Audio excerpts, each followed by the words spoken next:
भारतीय विज्ञान संचालक समूह में सभी श्रोतागणों का बहुत बहुत स्वागत है। और पुनः आज हम सुनने वाले हैं अपने आदरणीय अतिथि श्री अनिल कुमार थानवी जी को। सर, आप लाइव हैं, प्लीज कंटिन्यू सर। बहुत बहुत स्वागत है आपका। ओके मैडम, धन्यवाद।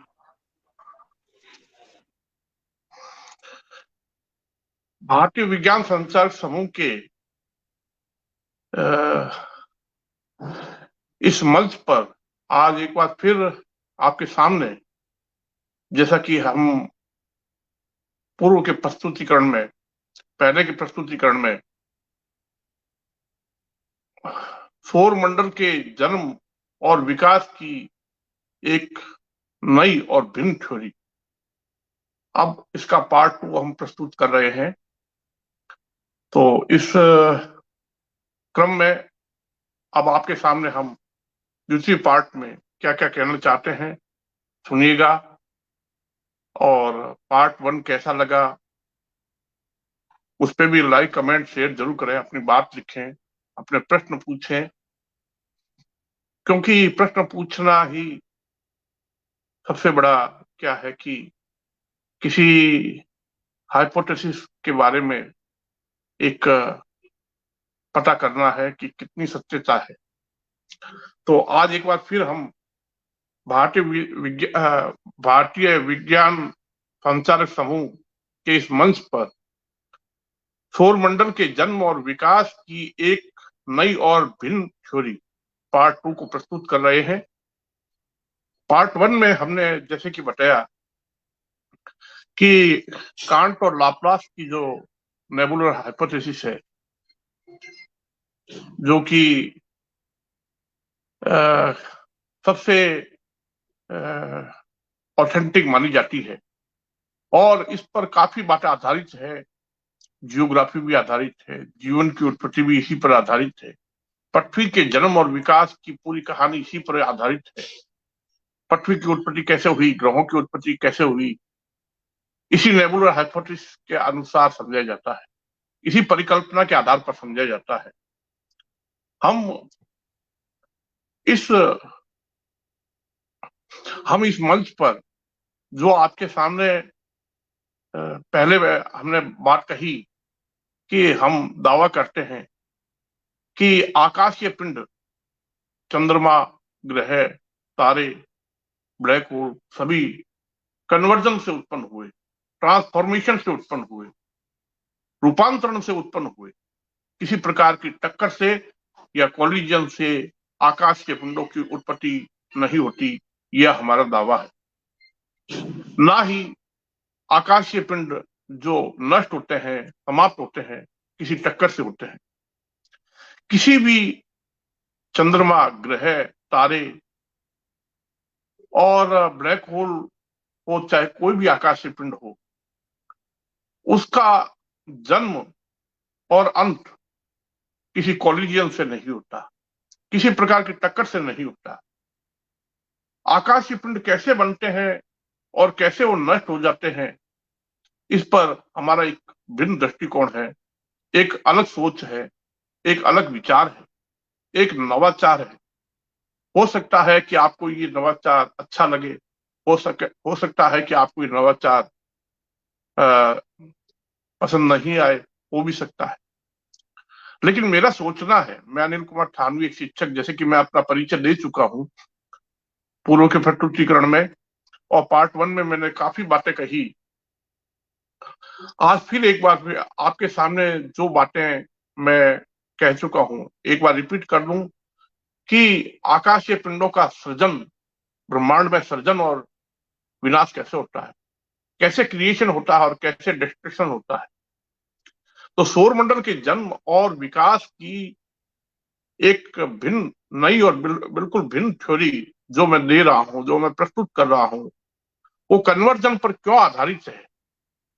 क्योंकि वर्तमान में खगोल शास्त्री सोच रहे हैं कि मंगल कभी पृथ्वी था, शुक्र भी कभी पृथ्वी जैसा ही था, ऐसा सोच रहे हैं। वीनस भी है ना, वो भी कभी पृथ्वी जैसा ही था। और वीनस को तो पृथ्वी का जुड़वा ग्रह कहा जाता है, ट्विंस प्लेनेट कहा जाता है। और मंगल जो है जैसा कि अनेक खगोलशास्त्री कहते हैं और नासा के विभिन्न अभियानों से हमारे भारत का मंगल अभियान, उसमें भी एक बहुत बड़ा भूमिका उसकी। दुनिया के जितने भी मंगल पर जो स्थिति है, जो उसकी स्थिति है, उसका पता करने के लिए चाहे चीन हो, चाहे दूसरे देश हो, चाहे नासा हो, सभी पता कर रहे हैं। भारत का इसरो का मंगलयान भी बहुत कुछ पता कर रहा है। तो मंगल के बारे में, वहां की चट्टानों को, वहां की रेत को, वहां के एटमॉस्फेयर को, वहां के सभी अभी जीवन की कुछ संकेत भी वहां पे मिले हैं। तो मैं बताऊं आपको कि मंगल के बारे में काफी कुछ तलाशा जा रहा है और काफी समानताएं पृथ्वी से लगती है। जब उसके वीडियो और चित्रों को देखते हैं तो नासा के अभियानों से क्यूरोसिटी और परसेवरेंस रोवर और अनेक दुनिया के अभियानों से मंगल की समानताएं काफी कुछ पृथ्वी जैसी लगती है। और जब मंगल पृथ्वी जैसा था तो सोचिए, मंगल का आकार भी बड़ा था, मंगल का द्रव्यमान भी बड़ा था, मंगल की रेडियस भी बड़ी थी, ज्यादा थी, और उसकी डायमीटर भी ज्यादा थी, उसकी ग्रेविटी भी ज्यादा थी। साथ में उसके साथ साथ उस पर पानी भी होना चाहिए, रेगिस्तान भी था, ग्लेशियर भी थे, ऐसे सोचा जा रहा है। खगोल शास्त्री इसके बारे में सभी वो बातें सोच रहे हैं। जैसे वैसे तो हमारे सौर मंडल के शनि का टाइटन जो है, जो मीथेन गैस की झीलें भी वहां पे मिली है, और जुपिटर के मून भी, आयो कैलिस्टो, यूरोपा, गैनीमेड जो भी है, और नेपच्यून का ट्रिटन और यूरेनस के भी मून है। और जैसे कि न्यू होराइजन से प्लूटो की तस्वीरें भी आ रही है। कंपैरिजन हो रहा है, तुलनाएं हो रही है, द्रव्यमान की, ताप की, ग्रेविटी की, मैग्नेटिक नेचर की, रासायनिक और भौतिक वातावरण की, और उनके भूगोल की। पता कर रहे हैं कि आखिर क्या हमारे सौर मंडल के जन्म और विकास की जो कांट और लाप्लास की नेबुलर हाइपोथेसिस, क्या वो सत्य है? लगता ऐसा है कि एक मंगल थोड़ा सा बड़ा था तो वीनस भी थोड़ा बड़ा था, तो कुछ कुछ पृथ्वी की स्थिति तक था।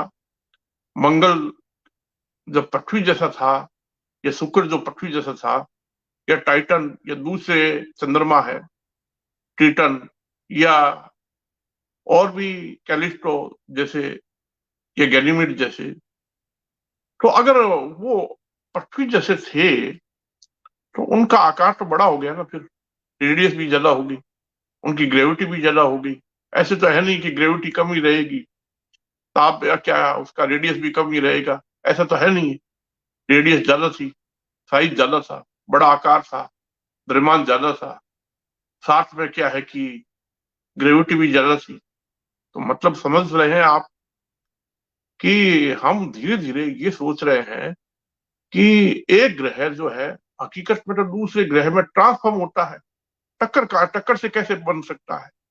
तो गैस, धूल और कणों के बादल से सौर मंडल के जन्म की प्रक्रिया शुरू हुई 4.6 बिलियन वर्ष पहले। और 4.6 बिलियन वर्ष पहले जब वो गैस, धूल और कणों का बादल इकट्ठा हुआ, उसके एक्रीशन में वो पदार्थ घूमता घूमता और उसमें टकरार होने लगी और धीरे वो इकट्ठा होने लगा। कुछ रॉकी ग्रह बने, कुछ गैस दानव ग्रह बने। बात तब समझ में नहीं आती जब हम लार्ज स्केल पर कंपैरिजन करते हैं, केवल हमारे सौर मंडल की नहीं, दूसरे तारा मंडलों में ग्रहों को खोजा गया है। अनेक ऐसे तारा मंडल मिले हैं जिनमें गैस दानव ग्रह और रॉकी ग्रह मिले हैं। वहां पर भी पता चला है, गैस दानव ग्रहों का पता चला है, रॉकी ग्रहों का पता चला है। शायद चंद्रमा भी वहां होंगे, कॉमेट भी होने चाहिए। और एस्ट्रॉयड भी होने चाहिए। तो दूसरे तारा मंडलों में जब ऐसे ग्रहों का पता चला है, पृथ्वी जैसे ग्रहों का, नासा के अभियानों से, केपलर मिशन जो कि बताया जाता है कि 2009 में शुरू हुआ और 2019 तक लगभग समापन की स्थिति में पहुंच गया, और 6000 के करीब ग्रहों का पता चला। उन ग्रहों के का तुलनात्मक अध्ययन किया गया। तुलनात्मक अध्ययन करने का उद्देश्य क्या हुआ फिर? उनके केवल साइज का, या सभी बातों का तुलना होनी चाहिए? उनकी चाहे जियोग्राफी हो, चाहे उनका केमिकली, चाहे उनका पर्यावरण हो। तो पृथ्वी जैसे ग्रह मिले हैं,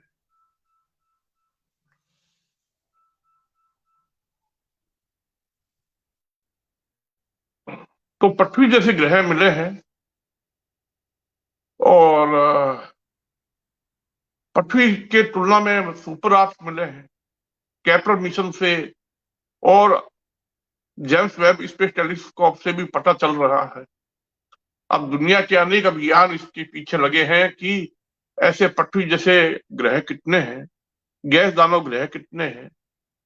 तो हमारे सौर मंडल के आसपास जितने भी तारा मंडल है, जितने भी तारे हैं, उनके चारों ओर घूमने वाले, परिक्रमा करने वाले ग्रह हैं, चाहे वो रॉकी हो, चाहे गैस दानव, उन सबका अध्ययन किया जा रहा है, उनका कंपैरिजन किया जा रहा है। वो पृथ्वी से कितने बड़े हैं, पृथ्वी के जैसी स्थिति में है या अलग स्थिति में है। तो मैं बताऊं आपको कि जब उनका एक बड़े पैमाने पर हम बड़े रूप में देखते हैं, पूरे दृश्य को देखते हैं, तो पता ये चलता है कि ट्रांसफॉर्मेशन एक बहुत महत्वपूर्ण भूमिका निभा सकता है। यानी कि ग्रहों का रूपांतरण के द्वारा जन्म। तो आप सोचिए कि जब इतने ग्रह मिले हैं और मिलते जा रहे हैं लगातार, तो कोलिजन से ग्रहों का, चंद्रमाओं का या तारों का जन्म कैसे हो सकता है? मैंने पूर्व चर्चा में अभी यही बात कही, लेकिन इसके परिणाम क्या होंगे अगर ट्रांसफॉर्मेशन से आकाशीय पिंड बनते हैं? मैंने पूरा चार्ट बताया, देख रहे हैं आप पीछे मेरे, ये चार्ट देख रहे हैं। इस चार्ट के द्वारा मैंने पूरी बात बताई। इस चार्ट के द्वारा मैंने शुरू से आखिर तक की पूरी बात बताई कि देखिए कैसे ब्लैक होल पहले पहले बनता है, और ब्लैक होल के बाद में वो ब्लैक होल तारों में कन्वर्ट होता है, ब्लू स्टार में, ब्लू स्टार से व्हाइट स्टार में,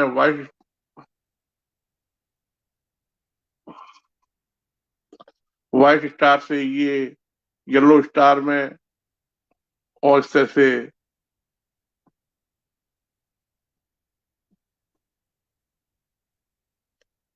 तो मैंने ये पूरा चार्ट बताया आपको, और इस चार्ट के द्वारा मैंने ये बताने का प्रयास किया कि देखिए कि ट्रांसफॉर्मेशन यानी कन्वर्जन से ग्रह कैसे बनते हैं। मैंने आपको दिखाया कि पृथ्वी पहले भीम साइज में थी, और वो भीम का साइज कैसा था। देखिए मैंने ये बहुत बड़ी बॉल ली है, ये बहुत बड़ी बॉल है, और इस बॉल से मैं ये समझाना चाहता हूँ कि पृथ्वी पहले इस तरह से भीम का आकार में थी। अब मैंने कई ग्लोब भी इकट्ठे किए हैं अलग अलग साइज के, और आपको वो ग्लोब सब इकट्ठे किए हैं जो मैंने दिखाए हैं कि ये देखिए आपके सामने मैंने इतने इतने सारे ग्लोब हैं। ये सभी ग्लोब आपको दिखाए हैं। जैसे ये सबसे बड़ा ग्लोब है, उसके बाद में ये छोटा ग्लोब है, फिर और छोटा ग्लोब है, फिर और छोटा है, फिर और छोटा है। ऐसे मैंने 7-8 जो ग्लोब इकट्ठे किए हैं आपके सामने दिखा रहे हैं। तो सोचिए कि ये जो ग्लोब है, अब आप बताइए कि ट्रांसफॉर्मेशन कितना महत्वपूर्ण है, इम्पोर्टेंट है, या कोलिजन इम्पोर्टेंट है?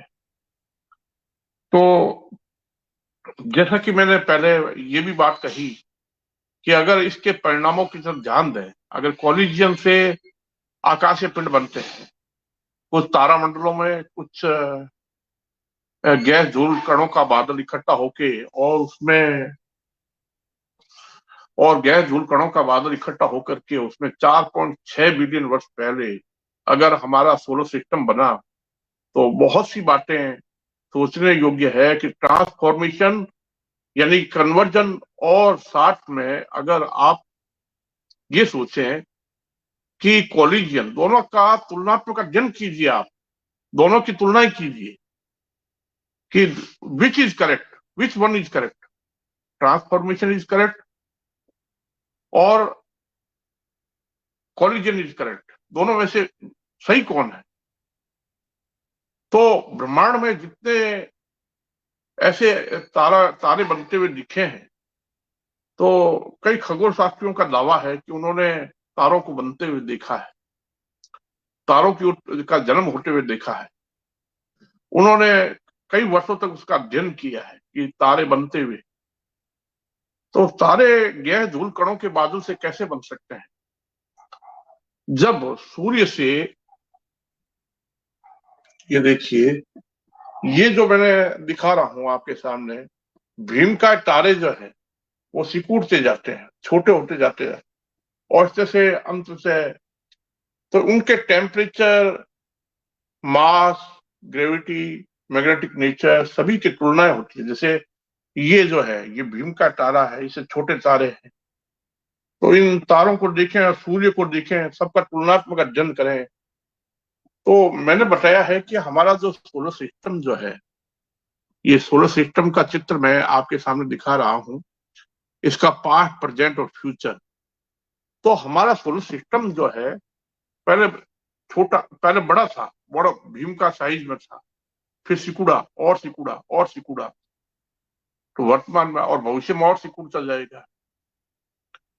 तो सोचने की बात तो ये है कि ट्रांसफॉर्मेशन और कन्वर्जन में से किसको सही कहें, सॉरी, ट्रांसफॉर्मेशन, कन्वर्जन या कोलिजन, दोनों में से किसको सही कहें। कोलिजन इज करेक्ट और ट्रांसफॉर्मेशन इज करेक्ट। तो ब्रह्मांड में जो ब्लैक होल है वो कैसे बनते हैं, तारे कैसे बनते हैं। अगर एक तारे का लाइफ साइकिल, अगर एक तारे का जीवन चक्र बदल दिया जाए, जैसे कि ये बताया जाता है कि गैस धूल और कणों के बादल से इस तरह से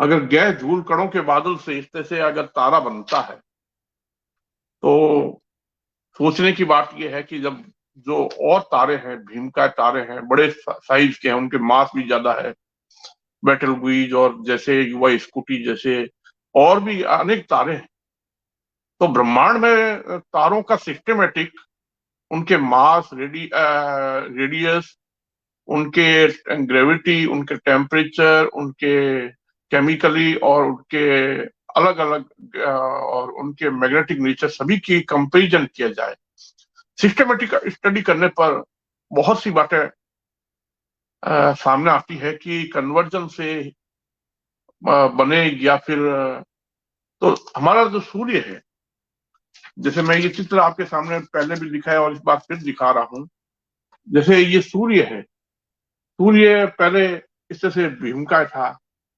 और फिर छोटा होता गया और छोटा होता गया, सिकुड़ते सिकुड़ते ये देखिए इस तरह से हमारा सोलर सिस्टम भी पहले बड़ा था और बड़ा था, उसके ग्रह जो है सब बड़े थे, पृथ्वी बड़ी थी।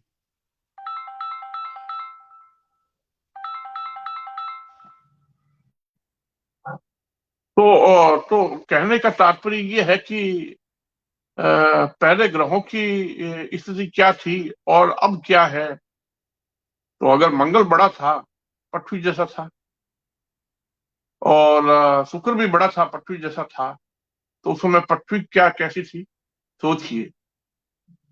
और पृथ्वी बड़ी थी तो दूसरे गैस दानव ग्रह भी बड़े थे। तो हम बैक में जा रहे हैं, सोलर सिस्टम के बैक में जब पीछे की तरफ जाते हैं, बैक की तरफ जाते हैं, तो कई बातें, दृश्य बदल जाते हैं। जुपिटर एक हॉट जुपिटर था, सैटर्न भी हॉट सैटर्न था। और बैक में जाते हैं तो हमारा सूर्य और बड़ा था, और साथ में और बैक में जाते हैं तो बृहस्पति उस समय एक तारे की स्थिति में था। तो बैक में जाते जाते हम हमें हमारे सामने दृश्य आता है कि वास्तव में ये सोलर सिस्टम जो है अतीत में कैसा था, पास्ट में कैसा था। तो पास्ट में जाते जाते हमारे सामने बहुत सी बातें सामने आने लगती है और दृश्य कुछ नया आने लगता है, ना कि गैस धूल कणों के बादल का दृश्य आता है, बल्कि दृश्य ये आता है जैसा कि ये बताया जाता है नेबुला हाइपोथेसिस की। ये जो हाइपोथेसिस है कि जिस जिस तरह से ये समझाया जाता है कि गैस धूल कणों के बादल इकट्ठे हुए और इस तरह से एक्रीशन बनी और एक्रीशन में ग्रह बनते गए और इस तरह से फिर सौर मंडल का विकास होता गया और चंद्रमा भी बने और साथ में। तो मैं ये कहना चाहता हूं कि आप कन्वर्जन यानी ट्रांसफॉर्मेशन या कॉलिजन को सेलेक्ट कीजिए, दोनों में से कौन सही है और कौन गलत है। अगर इससे अगर हम माने कि ट्रांसफॉर्मेशन से ऐसा हुआ तो फिर सबसे पहले हम पृथ्वी के बारे में ही बात करेंगे। पृथ्वी के बारे में बात करेंगे तो ऐसा नहीं कि केवल पृथ्वी के बारे में ही केवल बात करें, सौरमंडल के गैस दानव ग्रहों की भी बात करनी होगी, मरकरी की भी बात करनी पड़ेगी, हमें वीनस की भी बात करनी पड़ेगी, हमें मार्स की बात करनी पड़ेगी, हमें प्लूटो की बात भी करनी पड़ेगी, चारों गैस दानव ग्रहों की बात करनी पड़ेगी। तो हम बैक में जाएंगे तो सोचिए कि पीछे की तरफ जाते जाते गैस दानव ग्रह बड़े थे, पृथ्वी बड़ी थी, मंगल बड़ा था, बुध भी बड़ा था, शुक्र भी बड़ा था, और बैक में जाएंगे तो हमारा सूर्य भी बहुत भीमकाय तारा था। तो हमारा सौर मंडल एक बाइनरी स्टार सिस्टम की तरह लगता था कि हमारे सोलर सिस्टम में एक नहीं दो दो तीन तारे थे और तारे थे। और बैक में जाते हैं तो नई नई बात आ जाती है और फिर हम सोचने को मजबूर हो जाते हैं कि ये जो चित्र है, जिस जिस तरह से मैं आपके सामने सोलर सिस्टम के बर्थ की बात बता रहा हूं, ये देखिए।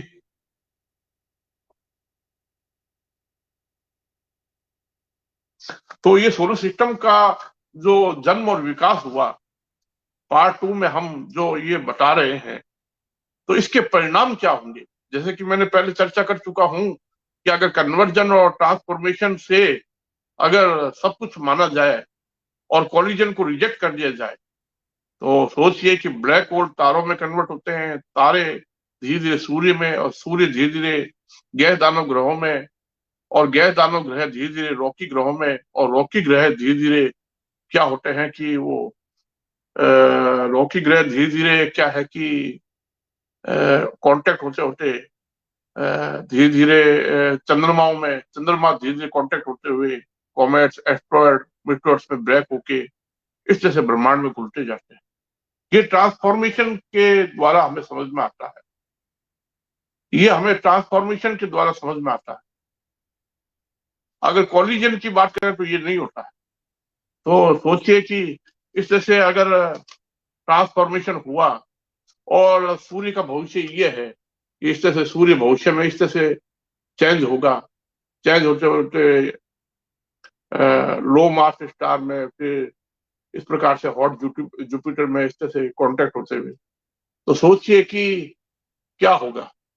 अगर आप कन्वर्जन के थ्योरी को सही माने तो हमारे सामने एक बात आती है कि जुपिटर और सैटर्न के बीच क्या नहीं ग्रह मिले हैं, और सैटर्न और यूरेनस के बीच, सॉरी, सैटर्न और यूरेनस के बीच क्या नहीं ग्रह मिले हैं, यूरेनस और नेपच्यून के बीच क्या नहीं ग्रह मिले, नेपच्यून और सुपर आठ के बीच क्या नहीं ग्रह मिले, सुपर आठ और पृथ्वी के बीच के भी नहीं ग्रह मिले।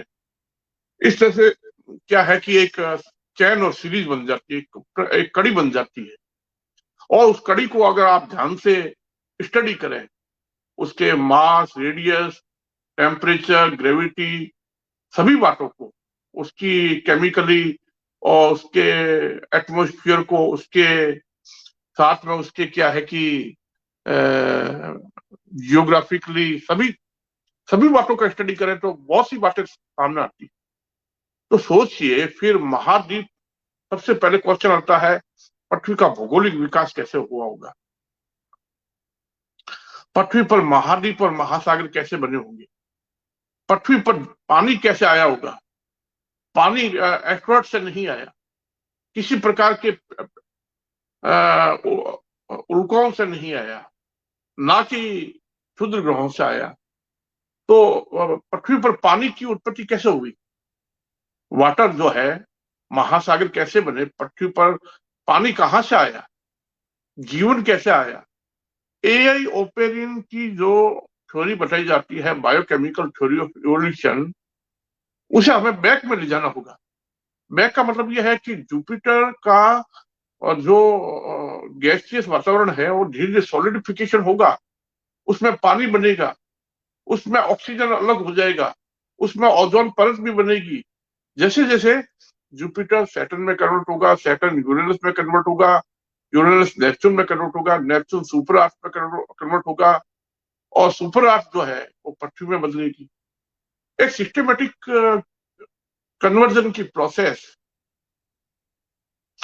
तो साथियों, मैं बताऊंगा आपको कि जिस तरह से मैं आपको ये चित्र जो है देखिए कि पृथ्वी एक गैस दानव ग्रह का सॉलिडिफिकेशन कैसे होता है। ये जो चित्र है आपके सामने, ये देखिए, इस चित्र के अनुसार तो फिर क्या है कि गैस दानव ग्रह कैसे बने होंगे, सॉरी, पृथ्वी जैसे रॉकी ग्रह कैसे बने होंगे। तो गैस दानव ग्रह, उनका सॉलिडिफिकेशन होता जाता है।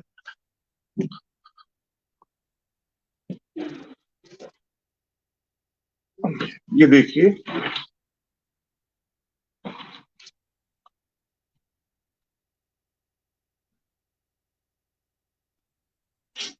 ये देखिए, तो ये चार्ट आप देखने के बाद में आप समझ सकते हैं कि क्या पृथ्वी पर सॉलिडिफिकेशन होने से क्या इस तरह से पृथ्वी पर महाद्वीप और महासागर जन्मे होंगे, कि मतलब उनका अस्तित्व आया होगा।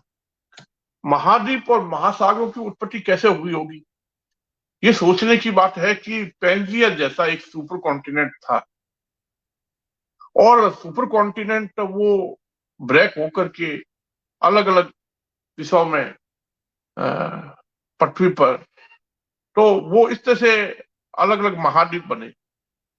सोचने की बात तो ये है कि जब गैस दानव ग्रह जो है, जो एक जो नासा के केपलर मिशन या दूसरे अभियान है, उनसे इतने ग्रहों का पता चल रहा है, उनसे जो सिस्टमेटिक चेन बनती है, उनसे पता चलता है कि गैस दानव ग्रहों के क्रमिक विकास, यानी कि आगे धीरे धीरे उनका उनका पूरा जो सॉलिड लिक्विड गैसियस वातावरण है वो अलग अलग हुआ, उनका सॉलिडिफिकेशन होता गया और धीमी गति से उनका विकास हुआ। तो आप लोग जो पृथ्वी के जन्म का वीडियो देखते रहते हैं और पृथ्वी का किस तरह से जन्म हुआ और उसका एक चंद्रमा कैसे बना, ये वीडियो देखते रहते हैं, सोचिए कि अगर ट्रांसफॉर्मेशन और कन्वर्जन से इस तरह से धीमी गति से अगर एक ग्रह का सॉलिडिफिकेशन होता है, एक गैस दानव ग्रह का सॉलिडिफिकेशन होता है और वो बहुत धीमी गति से, तो फिर वो आयु 4.6 बिलियन वर्ष वाली जो सौरमंडल के जन्म और विकास की जो कहानी, वो गलत साबित हो रही है। नासा क्या सॉरी नेबुलर हाइपोथेसिस कांट और लाप्लास की फिर कैसे सही हो सकती है। तो साथियों, अब आप सोचिए कि हम जियोलॉजिकल डेवलपमेंट ऑफ अर्थ, सबसे पहले तो आप ये सोचिए कि पृथ्वी का भौगोलिक विकास कैसे हुआ होगा।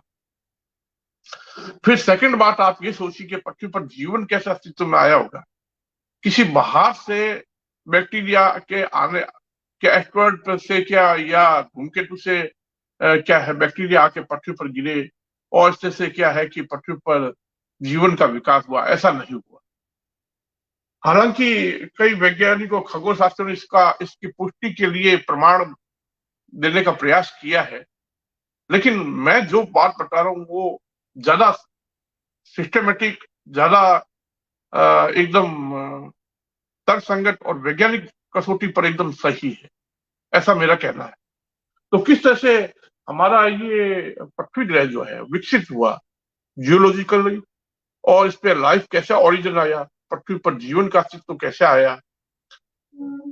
तो सबसे पहले तो आप ये सोचिए कि जैसे जैसे एक गैर दानव ग्रह बृहस्पति और शनि के बीच के जो ग्रह मिले हैं सिस्टमेटिक ढंग से कांटेक्ट होते हुए, सैटर्न, सैटर्न से यूरेनस, यूरेनस से नेपट्टून, नेपट्टून से सुपरा, इनके बीच के जो ग्रह मिले हैं वो बड़े सिस्टमेटिक ढंग से एक चेंज चेंज हुआ, रासायनिक परिवर्तन हुआ और पानी बना, और साथ में क्या है बड़ी सिस्टमेटिक ढंग से सॉलिडिफिकेशन होते होते जमीन बनी, जो महाद्वीप बने, जो लिथोस्फीयर क्रस्ट बनी, ओशनिक क्रस्ट बनी, या एस्ट्रोनोस्फीयर जो भी है, वो धीमी गति से इसका विकास हुआ।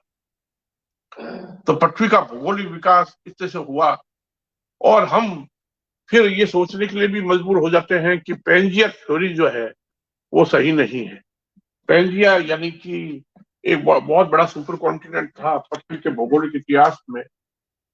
तो इस तरह से पृथ्वी पर बताया जाता है कि ये जो आप देख रहे हैं,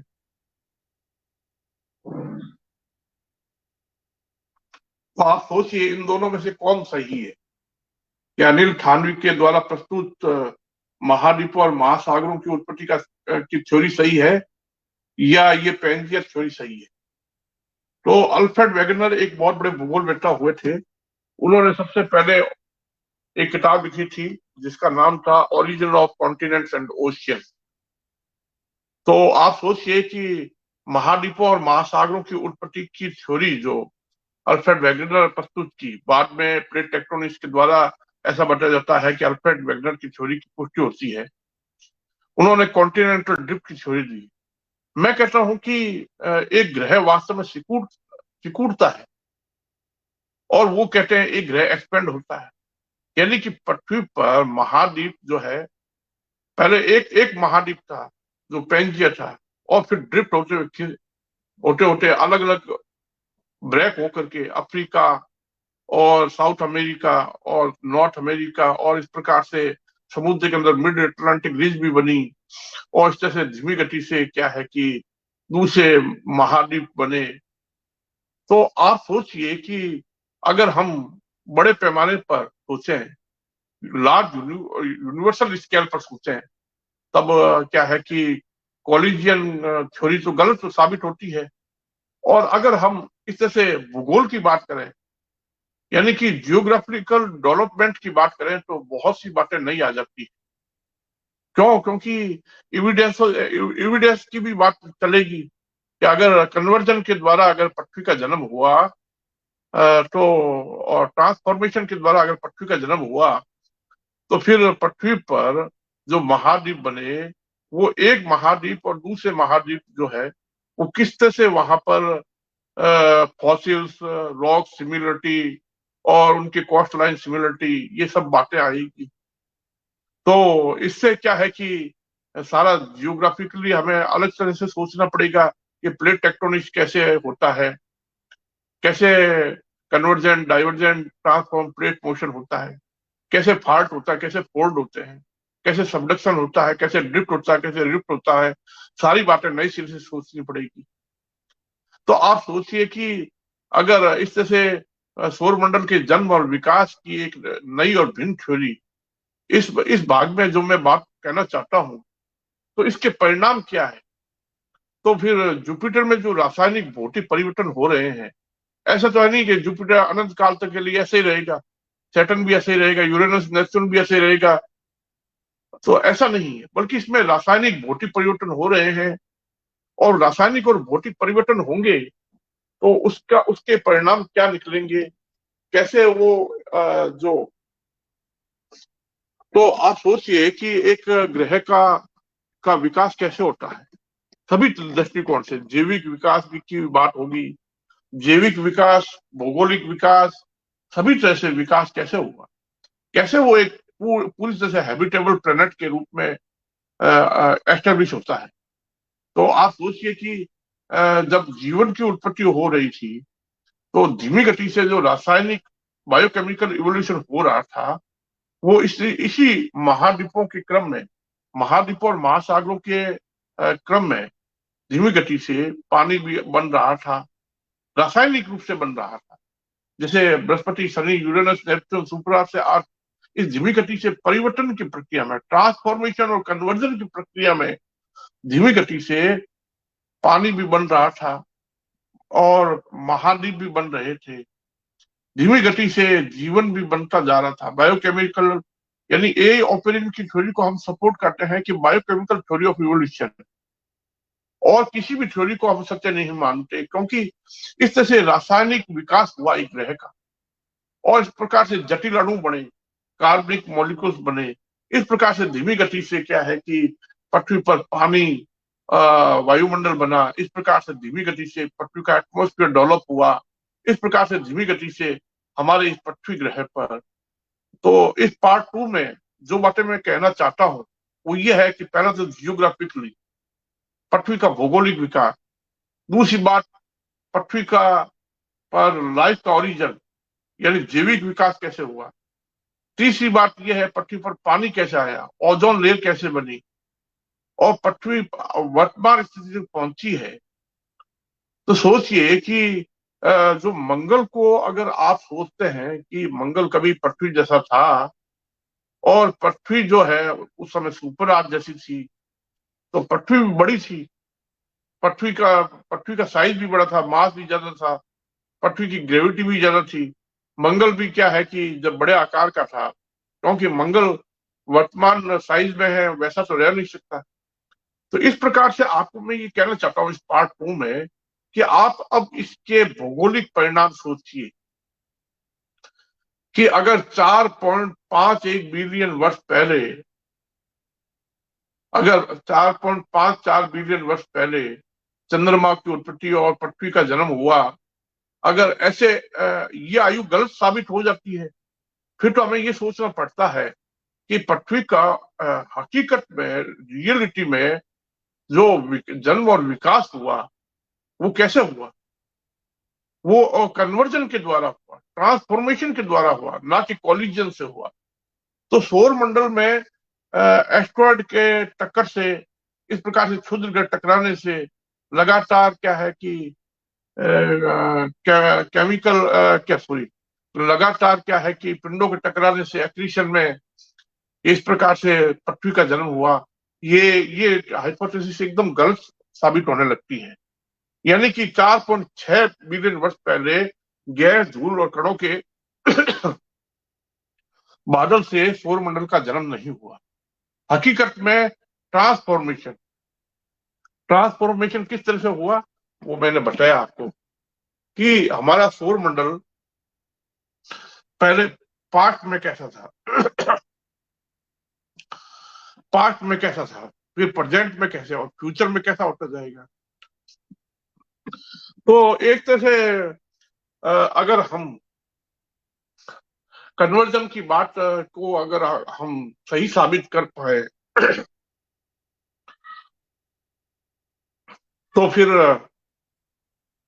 ट्रांसफॉर्मेशन की बात को अगर हम सही साबित कर पाते हैं और कन्वर्जन की बात को हम सही साबित कर पाते हैं तो कॉलिजन जैसा कुछ भी ब्रह्मांड में सृजन और विनाश जो है वो कॉलिजन से यानी कि किसी प्रकार की टक्कर से नहीं होता है।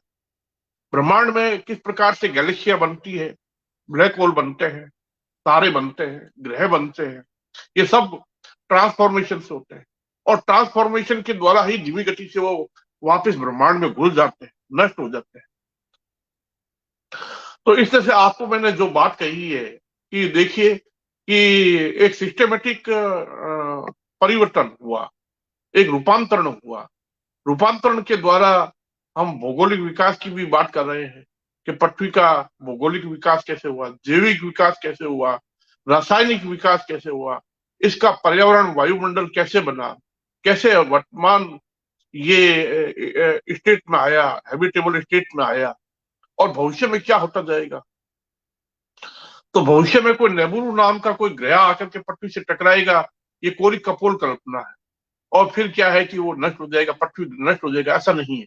बल्कि पृथ्वी बड़ी सिस्टमेटिकली ट्रांसफॉर्म होते हुए, इस तरह से आपको मैं ये चित्र बता देता हूँ। इस तरह से सिस्टमेटिक ढंग से पृथ्वी जो है, ये देखिए, इस तरह से सिस्टमेटिकली पृथ्वी जो है धीरे धीरे वीनस में, फिर मार्स में, फिर इस तरह से धीमी धीमी गति से मरकरी में, फिर ये अलग अलग ग्रहों में, चंद्रमाओं में, फिर सिकुड़ते सिकुड़ते ये आगे जाकर के छोटे एस्ट्रॉयड में, इस तरह से कॉमेट से एस्ट्रॉयड में, इस तरह से धीमी गति से उल्काओं में, इस तरह से धीमी गति से ये इसका अंत होगा। तो किसी टक्कर से पृथ्वी का अंत नहीं होगा।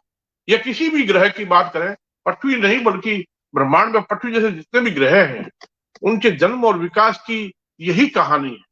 रूपांतरण के द्वारा ही आकाशीय पिंड बनते हैं और नष्ट होते हैं। तो ट्रांसफॉर्मेशन थ्योरी का फैक्ट्स क्या है इसके बारे में, इसकी सत्यता कितनी है, क्या वास्तव में आकाशीय पिंड, अगर ये सत्य साबित होता है तो सोचिए, तो विज्ञान की दूसरी शाखाओं पर भी प्रभाव पड़ेगा। और हम यही नहीं बल्कि हम बहुत सी नई बातों की तरफ बढ़ेंगे कि ब्रह्मांड में आखिर किस तरह से सृजन होता है, किस तरह से विकास होता है, ब्रह्मांड में आकाशीय पिंड कैसे बनते हैं और कैसे नष्ट होते हैं। ये पूरी सृजन और विनाश की जो प्रक्रिया है, the story of creation and destruction of celestial bodies, तो ये सब कुछ एक नए रूप में सामने आएगा। और फिर हम एक नए तरीके से सोचने के लिए मजबूर हो जाएंगे कि नेबुलर हाइपोथेसिस जिसके प्रमाण बताए जाते हैं, वो हकीकत में क्या है, ट्रांसफॉर्मेशन थ्योरी को सपोर्ट करते हैं।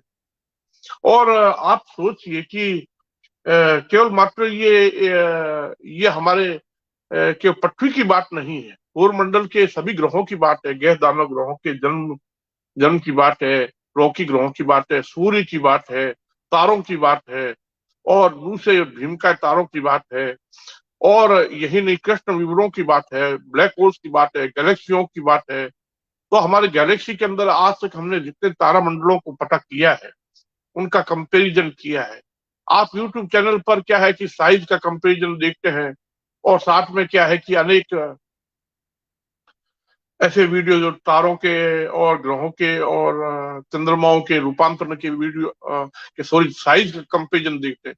लेकिन साइज के कंपैरिजन से केवल पर्याप्त नहीं, हमें बड़े पैमाने पर सोचना होगा, लार्ज स्केल पर यूनिवर्स का पूरा दृश्य कैसा दिखता है, कैसे कन्वर्जन हो रहा है, टक्कर नहीं हो रही है, कॉलिजन से सब कुछ नष्ट या सृजन नहीं हो रहा है, कॉलिजन से यानी टक्कर से आकाशीय पिंड नहीं बनते, और टक्कर से ना ही आकाशीय पिंड नष्ट होते हैं।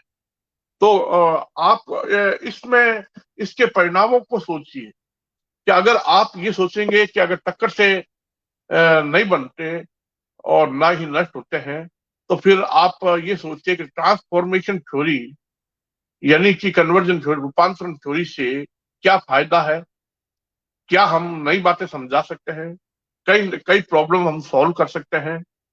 और इससे क्या है कि हमें बहुत सी जो यही नहीं बल्कि रासायनिक और परिवर्तनों को, भौतिक परिवर्तनों को बड़े विशाल स्तर पर सोचना होगा कि ब्रह्मांड में गैलेक्सियां कैसे बनती है, और कैसे वो एक दूसरे में कन्वर्ट होते हुए। तो कन्वर्जन और ट्रांसफॉर्मेशन या फिर कॉलिजन, ये सब हमें सब सोचना होगा। क्यों सोचना होगा? क्योंकि हमें ऐसे तारे मिले, हमें ऐसे ग्रह मिले जिनका सिस्टमेटिक ढंग से कंपैरिजन करने पर, तो आपको मैंने ये अलग अलग जो ग्लोब दिखाए हैं, ये जो जितने भी ग्लोब बताए हैं आपके सामने, ये जो ग्लोब बताए हैं,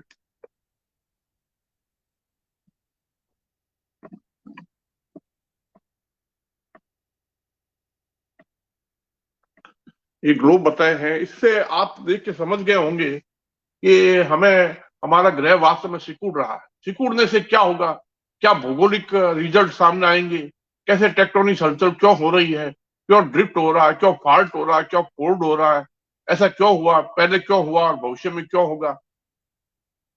तो इससे और भी बातें सामने आएगी कि फिर डायनासोर कैसे खत्म हुए होंगे, और साथ में हमारे पृथ्वी जब अतीत में इतनी भीमका साइज में थी, इसका मास ज्यादा था, रेडियस ज्यादा थी, ग्रेविटी ज्यादा थी, साथ में इसका जैविक वातावरण कैसा था, ये सब बातें सोचते हैं। तो डायनासोर के समय पृथ्वी का साइज क्या रहा होगा, और क्या पृथ्वी उस समय ऐसे भीमका साइज में थी? जैसे कि मैंने इतनी बड़ी बॉल को आपके सामने, ये जो बॉल बताई है, ये इतनी बड़ी बॉल बताई है, इतनी बड़ी बॉल से आप सोचिए कि इस साइज में अगर पृथ्वी थी, और इससे से फिर सिकुड़ते और इस स्थिति में आ गई छोटे से साइज में। तो इस तरह से अगर कंपैरिजन करें, तो आप सोचिए कि जो मैंने आपके सामने ये चार्ट पहले बताया था, जो आपके सामने ये जो चार्ट बताया था आपके सामने,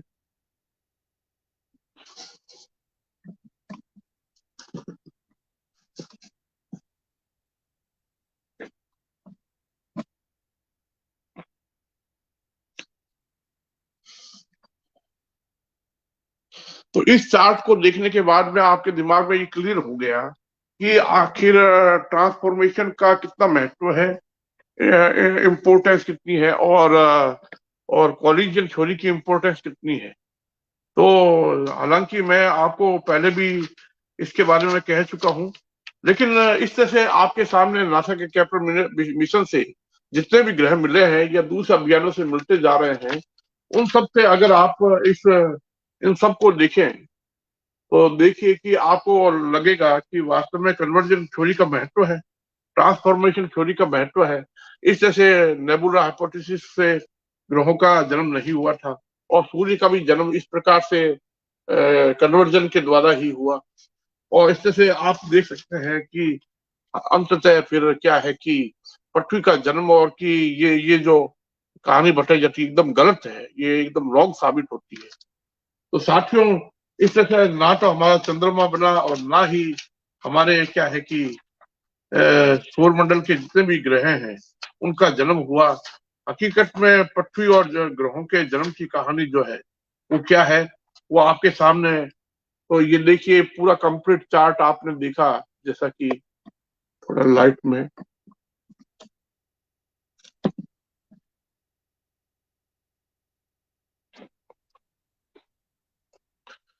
ये देखिए इस चार्ट को पूरा आप सिस्टमेटिक ढंग से विचार कीजिए। क्या क्या क्या आपको लगता है कि कन्वर्जन का कोई महत्व है, इम्पोर्टेंस है, ट्रांसफॉर्मेशन का कोई इम्पोर्टेंस है, या सब कुछ कॉलिजन से ही बनता है और कॉलिजन से ही नष्ट होता है? तो इससे आपको ये साबित करने में तो ये चार्ट कंप्लीट चार्ट है, एक आकाशीय पिंड के फर्स्ट स्टेज से लेकर के फाइनल स्टेज तक का है, यानी कि शुरू से लेके आखिर तक की पूरी कहानी आपको बताई है।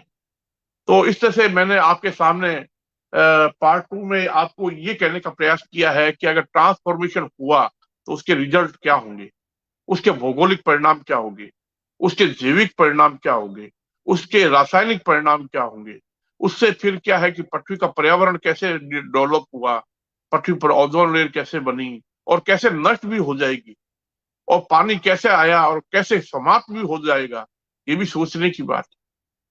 तो आपके सामने इस तरह से मैंने जो ये ट्रांसफॉर्मेशन थ्योरी का सिद्धांत प्रस्तुत किया है, the transformation theory of universe, तो आप सोचिए कि सौर मंडल के जन्म और विकास की जो एक नई और भिन्न थ्योरी मैं आपको आपके सामने बता रहा हूं, तो उसका प्रभाव आप देख सकते हैं कि हमारे जो पृथ्वी जैसे ग्रह हैं या सौर मंडल के दूसरे ग्रह हैं, वहां पर भी क्या कैसे कैसे हुआ होगा, और सौर मंडल के गैस दानव ग्रहों के बारे में। तो इस तरह से हमारा जो सौर मंडल है वो क्या है कि रूपांतरण से बना, और इस तरह से हमारा जो सौर मंडल है, ये देखिए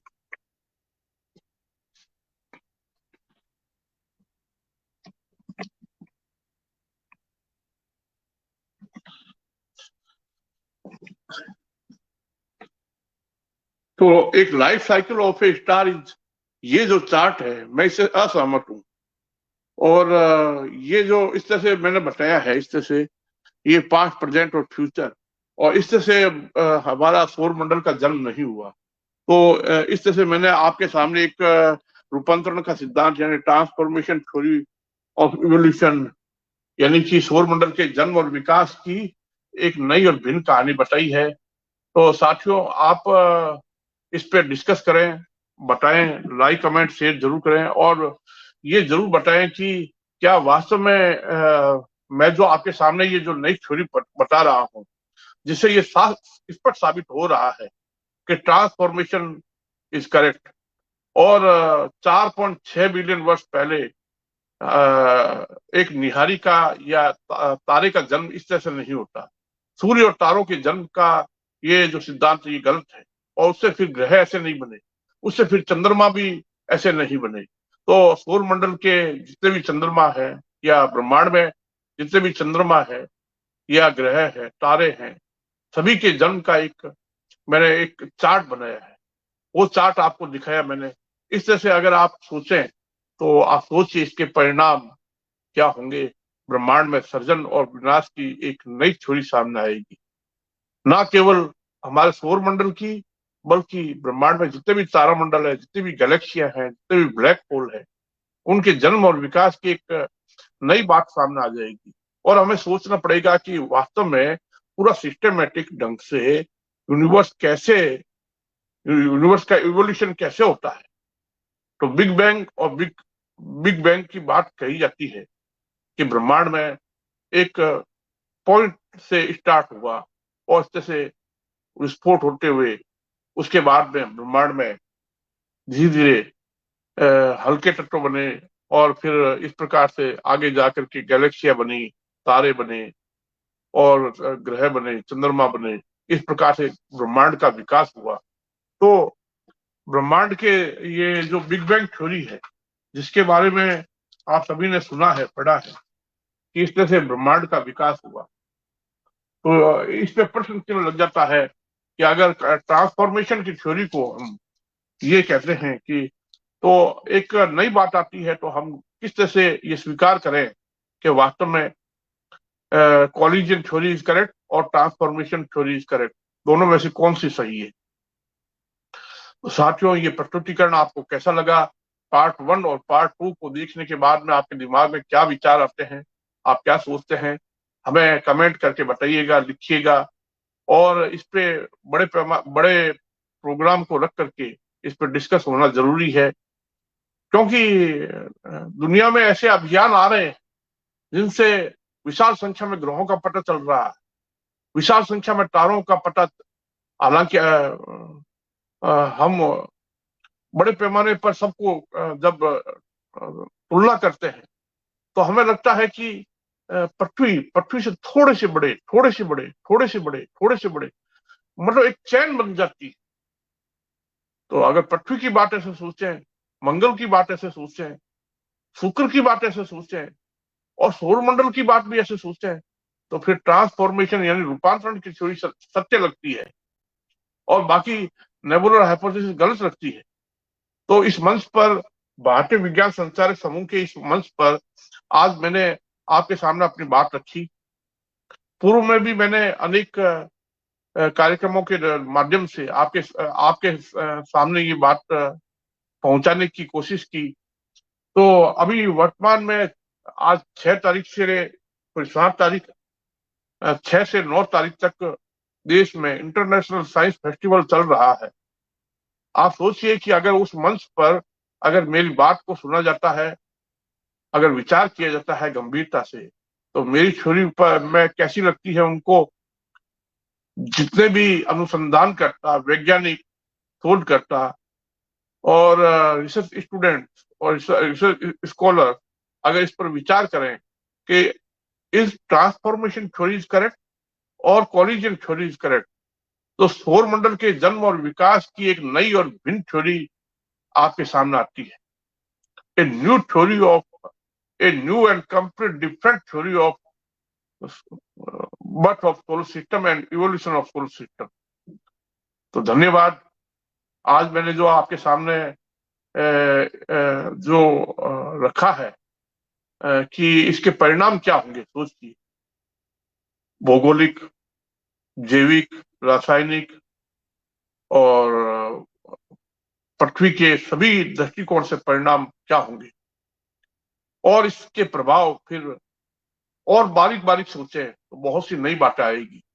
एक ही नहीं, और भी, कि एटॉम कैसे बना होगा, मॉलिक्यूल्स कैसे बने होंगे, और रासायनिक प्रक्रियाएं कैसे चली होगी, रासायनिक अभिक्रियाएं कैसे चली होगी, बहुत सी बातें आएगी। तो आज के लिए इतना ही। मैं समझता हूं कि आप लोग इस पर गंभीरता पूर्वक विचार करेंगे। धन्यवाद।